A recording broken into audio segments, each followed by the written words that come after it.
Hi, everyone, and welcome to Facebook Live. I'm really excited to be here with the stars and the producers of a new Facebook Watch show called Sorry for Your Loss, which premiered on Tuesday. It's about a young woman, Lee Shaw, and her grief at suddenly losing her husband. And it was an official Toronto International Film Festival selection. I'm here with Elizabeth Olsen, who's an award-winning film actress, has never done TV before, so this is her first TV series, but she's the star and the executive producer of the show. And James Ponsalt, who's an award-winning director and executive producer. Thank you both for being here. Thanks for having us To talk about this. So we're not going to give too much away because we know it just happened on Tuesday, but this is a very powerful series which really hits home for me. When I lost my husband suddenly, I really experienced a lot of the things that your character does. The shock, the anger, the sadness, and eventually the moments of joy and humor. So I want to start with, what was your inspiration for Lee? James, when you were shaping her character, what were you thinking about? And Elizabeth, how do you feel about playing her and preparing to play this role? It really began with Kit Steinkellner's script, and the character of Lee was so well shaped there. But then working with Lizzie, who was really a partner, a collaborator, I think. We led with her intelligence and her sort of, allergy to sentimentality, and she's a fierce sort of searcher for honesty. Are you talking about me or Lee? Talking about Lee. Yeah. Lee. Okay. Yeah. Well, it started about 3 years ago, so there's been a lot of changes and shifts that I've experienced on the parallel. And I've never experienced a loss like that yet in my life. Luckily, I still have my parents and my closest friends and closest siblings. But the idea of starting a life all over again because of a different kind of loss was something I connected to 3 years ago. And then as we created what would be the show, and it was ongoing conversations with people who were a part of it from the beginning, whose best friend was a grief counselor, lost both her parents in the same year.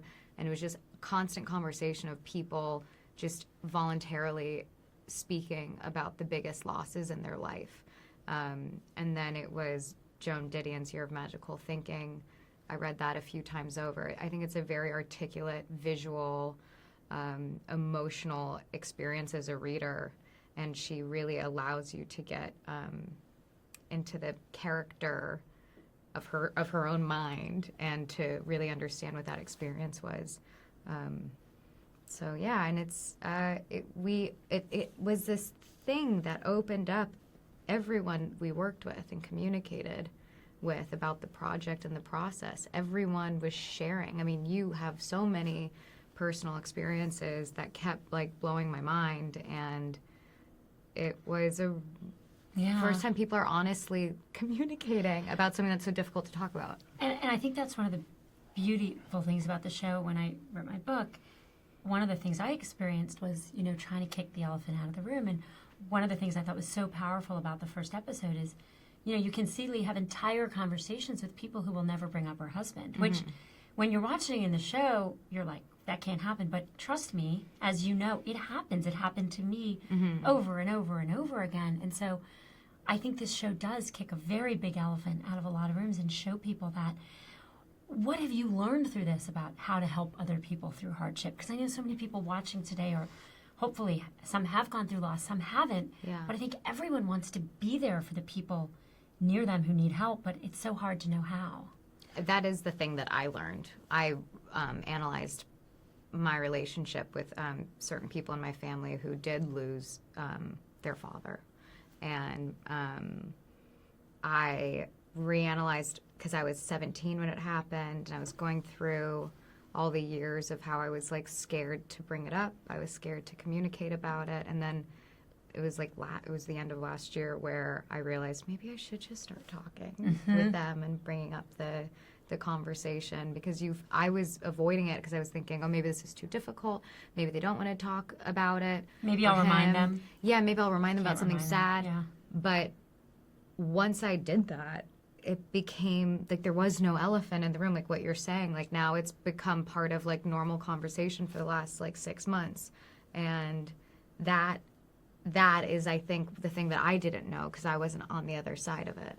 And I think, I mean, grief can be isolating, right? And no one teaches you. We're not taught in school how to grieve. There's no natural or unnatural way to grieve. We're all sort of making it up as we go along. If people have religion, maybe there's some structure in place. But I think people sometimes they feel like maybe they're gonna upset you, or that grief is contagious. Maybe I shouldn't talk about it. And I think for me, I've just learned that it's always better to just ask them anything, treat them as a normal person, because it could be you. And it is, I mean, I remember for me, if someone was going through something hard, they had a loss, they had cancer, I would say something once. I'm so sorry for your loss, or, oh, I'm so sorry you're not feeling well. And then I would never bring it up again because I was afraid to remind them. Mm-hmm. You can't remind me I lost my husband. If you walk up to me today, 3.5 years later, and say, I'm so sorry about Dave, I don't think, oh, I forgot. How dare you remind me? Yeah. I think thank you, because I live with it every day, and I think we forget that, right? And then it goes to the topic of resilience. So one of the things that helped me was my friend Adam Grant, who I eventually wrote Option B with, told me that I wasn't born with a fixed amount of resilience. I said to him, how much do I have? He said, that's the wrong question.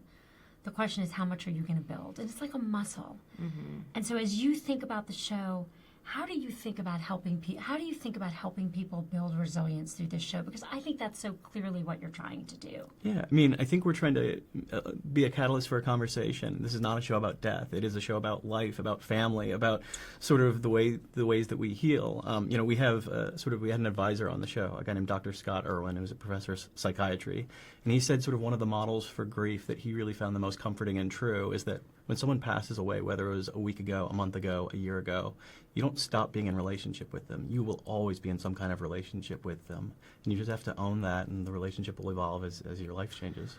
I so agree with this. I remember once I was at, dinner party with couples, and I, wasn't part of a couple, obviously, right? My husband had just died, but everyone was going around and telling the story of how they met. And no one would ask me that. Because asking a widow, like, how did you meet your husband? And I realized, oh my God, no one's ever going to ask me that again. But I still... You want to tell the story. Yeah, it's still my story of meeting Dave, and it's still special for me and precious for me. And so I now ask widows that story because I know exactly what you're saying, that, or widowers, that, if that's even a word anymore. I don't know if that's a word anymore. But I still ask people because they are still in a relationship. So one of the other things I think you're doing so well on the show is humor. So we all know there's jokes told at funerals. Mm-hmm. I made jokes about Dave early, actually. Well, he should have stuck around, and if he cared about that, he should have stuck around. And people are always shocked. Yeah. But humor, I learned through the writing process of Option B and the research, is so powerful. And I understand now why people make jokes at funerals, because humor is a powerful way to release tension. Mm-hmm. You've done this well in the show. Okay. How is it for you to do those moments of humor? I think some of it's in the script, and some of it you find in the interaction between the actors you get to know, and it's something playful, and it's something that James always says when we're in the editing room. If it creates a moment of joy and laughter, it's staying in. Like if we're able to find something that makes us chuckle and makes us feel good, that's what we need, because that was always the goal, is to find the humor. And you'll never laugh harder or cry harder than you will at a funeral, in remembrance. And so that was always a goal for us. That's great. I think it's so important. So one of the things that happens in the show is that her path is a lot about the other relationships in her life. And it's interesting to hear you talk, because you're talking about all of these relationships in your life, and it's pretty clear that you're bringing that into the show. Why are all of those relationships so important here in this character development? I mean, I think for Lee, it's sort of how, it's how she sort of copes. I mean, she I think, her relationship with her sister, with her mother, with her brother-in-law, relationships that were healthy, relationships that had that were fragile, or had, there was pain. It was sort of, there's a sense of community that's sort of engendered, and they're all sort of going through a common experience of trying to. They're all amateurs in grief, all kind of making it up as they move forward. So after I lost Dave, I learned about, through Adam, a concept called post-traumatic growth. And I ask audiences this, who's heard of post-traumatic stress or PTSD? Every hand goes up. Yeah. And then you say, who's heard of post-traumatic growth, meaning the growth you experience after trauma? not that you would trade it, but the things that actually are better or deeper or more fulfilling in your life. And the numbers are less than 15% of people experience post-traumatic stress, but more than half of people will experience post-traumatic growth. And so it's something that I really, and so I think whether or not you knew the term, you're showing that in your show. Because there are ways Lee is growing and stronger and better because of the trauma she experienced. Well, the thing that's the image that I always think about when thinking about this show is that everyone carries a certain backpack with them, and it contains all the traumatic experiences they've had, all the pain, whatever it is, and they've learned how to walk through life with that backpack. Just because it's there, it makes them who they are. And then a crazy shift can happen, and something all of a sudden will change that weight and make it so much heavier. And you can't get rid of the weight. You just have to adjust how you are walking through life. And you will then see the rest of the world with that new weight on your shoulders because you're able to handle it now.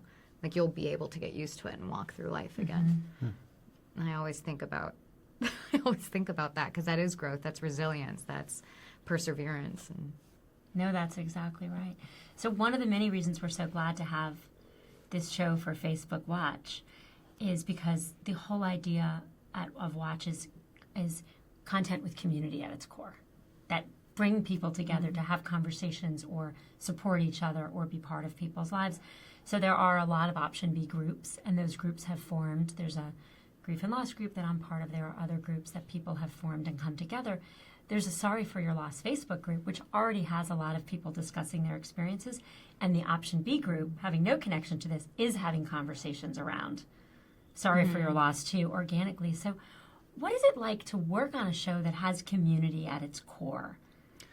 How do you feel about incorporating that into, as you develop the show? I think it's incredible, and it feels really organic because for myself, I mean, I've found out about a lot of friends' deaths or sort of memorial services, things like that, through Facebook. And then to see what people have shared sort of along our show's page, like personal stories, about someone who died a month ago or 10 years ago, and just wanting to share it with people and other people sort of coming to comfort them or to share their own stories, to feel that we're a catalyst for a conversation where people can feel less alone. It makes me, it's very humbling and grateful. That's great. All right, last question for both of you. What's the one thing you hope people take away from the series?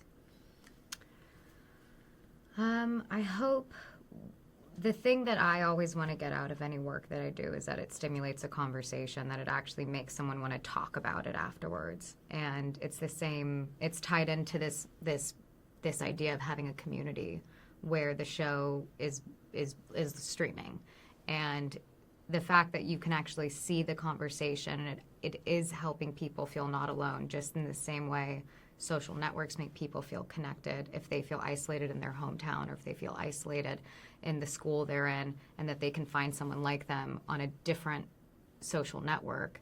I think that's the true good positive experience of why it was created. And the fact that this show is stimulating conversation and it's making people hopefully feel less isolated, I think that is a big goal.